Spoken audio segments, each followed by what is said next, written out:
Great. Chers collègues, je m'adresse à vous au début de cette 44e législature avec grand espoir que nous, législateurs, puissions ensemble répondre à la crise urgente des changements climatiques rendue omniprésente dans la vie de toutes les Canadiennes et Canadiennes.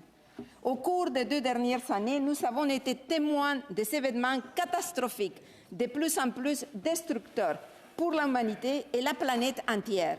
Nous avons été accablés par des feux de forêt dévastateurs en Amérique du Nord, Australie, dans le nord de l'Afrique et les pays de la Méditerranée, des pluies torrentielles et inondations en Europe, des canicules mortelles en Colombie-Britannique et une saison record de ouragans en 2020. Au mois d'août dernier, le groupe d'experts intergouvernemental sur l'évolution du climat a publié le premier volet de son 6e rapport d'évaluation. Le rapport sur la science la plus à jour déclare que les changements climatiques sont dus sans équivoque aux activités humaines, que ces effets se font sentir dans toutes les régions de la planète et que l'objectif de limiter le réchauffement planétaire à 2 degrés Celsius sera hors de portée si nous ne réduisons pas immédiatement et massivement les émissions de gaz à effet de serre. Le secrétaire général des Nations Unies, M. Antonio Guterres, a qualifié ce rapport de « code rouge » pour l'humanité. En novembre, le monde entier se réunit à la COP26 à Glasgow pour négocier une action climatique plus ambitieuse et une mobilisation financière plus accrue pour la lutte contre le changement climatique. Plusieurs promesses d'action et d'investissement ont été promulguées, mais les résultats de ces engagements demeurent incertains, alors qu'il est minuit moins le quart pour stabiliser le climat de la planète. In Canada, the consequences are dire and are felt across our whole nation. The average warming in meridional Canada is twice as high than the world average and 3 times as high in the Arctic. We are suffering major impacts in every facet of our lives. Climate change affects the social and environmental determinants of health: clean air, safe drinking water, sufficient food, and secure shelter. Climate change is already the single biggest health threat facing humanity. For example, the warming climate causes the spread of infectious disease, such as the Lyme disease, where they have never been before. The numbers of days per year exceeding temperature thresholds where heat-related deaths occur is increasing, and associated costs will range from $3 to $4 billion per year by mid-century, and heat-related productivity losses are estimated to reach $14.9 billion by the end of the century. Climate change is destroying basic and vital infrastructure. Canada's infrastructure is not adapted nor resistant to the increasingly destructive climate.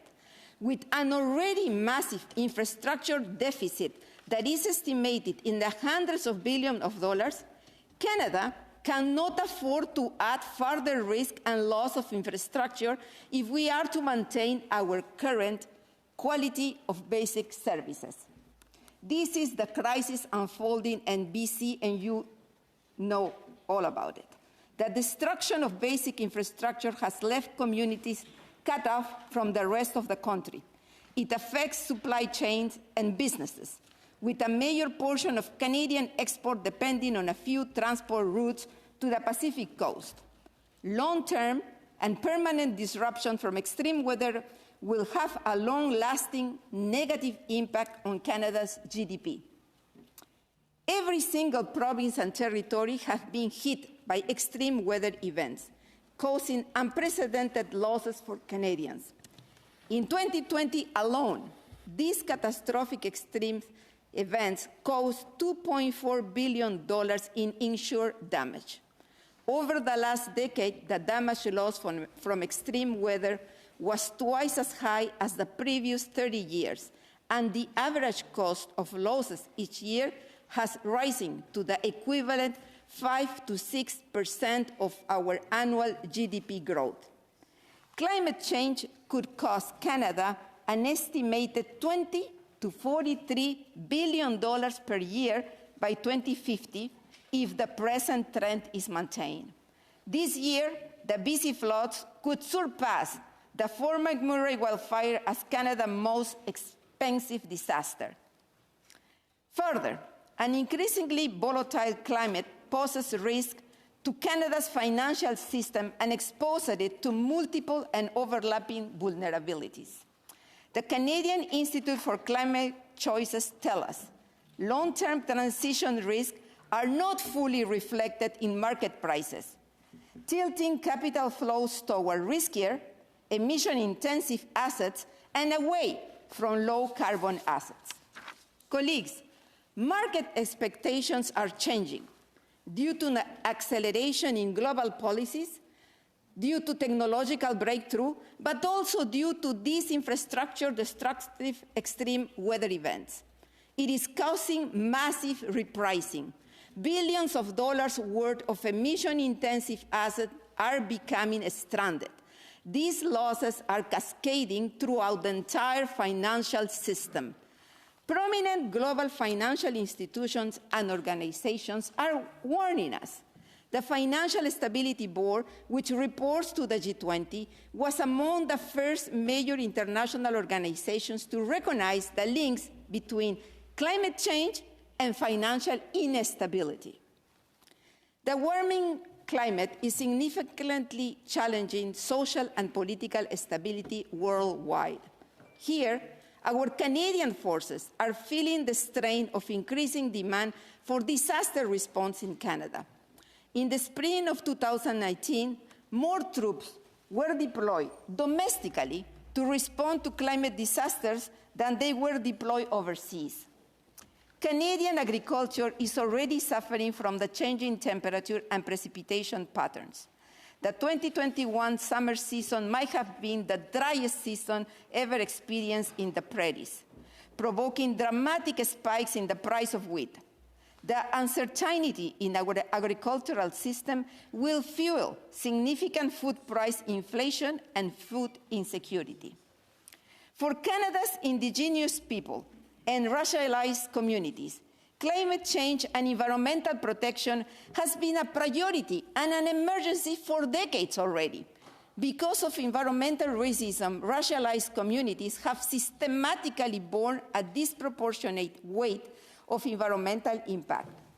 Indigenous people have also been the target of polluting industry, resulting in the destruction of their lands.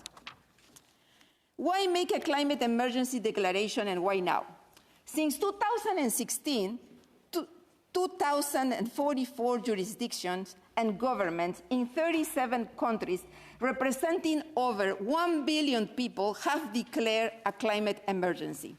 The latest one being the city of Calgary that adopted its declaration 2 weeks ago, or maybe 3 now, under the leadership of the newly elected Mayor Jyoti Gondek. In Canada, 518 governments of all levels have made a climate emergency declaration, including the House of Commons, the National Assembly of Quebec, and the Yukon Legislative Assembly.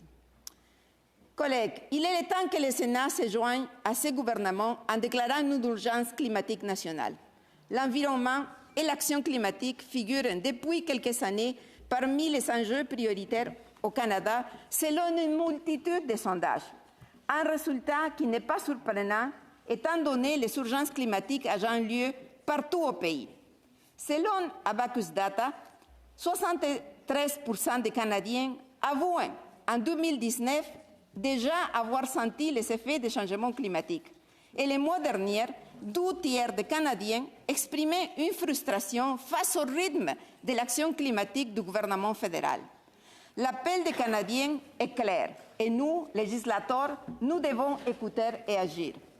En adoptant cette motion, le Sénat démontrerait de la solidarité tant attendue par nos concitoyens et nous enverrions un signal fort à la Chambre des communes et au gouvernement que le Sénat est enfin prêt à être à l'auteur de la situation et qu'il s'attendra dorénavant à une réelle action climatique plus ambitieuse. To those that still hesitate to support this motion, I ask you, I beg you, talk to your children and talk to your grandchildren and ask them what they think about climate change. My friends, colleagues, I believe we cannot but stand together collectively and support this motion because the science behind climate change is not a partisan issue. We are all impacted. The evidence collected by thousands of scientists from every country in the world is one of humanity's most impressive collaborative work. The impacts being felt in Canada right now are real, are not happening in the future, are today. They are costly, they are destructive, and they deserve to be addressed urgently for the sake of our health, our safety, and financial stability. The way we should address climate change is subject to much debate and intense deliberations, not in this chamber, but everywhere else, as it should be. That is the democratic process.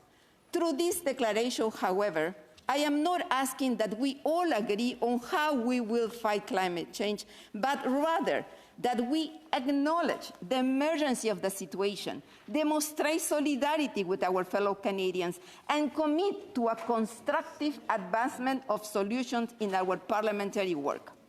We say that Senate is the defenders of regions. Well, all our regions are hurting now. We owe Canadians the acknowledgement of this climate emergency and the impact it has on their life. This is the bare minimum, and I hope that from this declaration we can work together to find solutions and help Canadians in need. Please stand with me. Merci, thank you, Miigwech.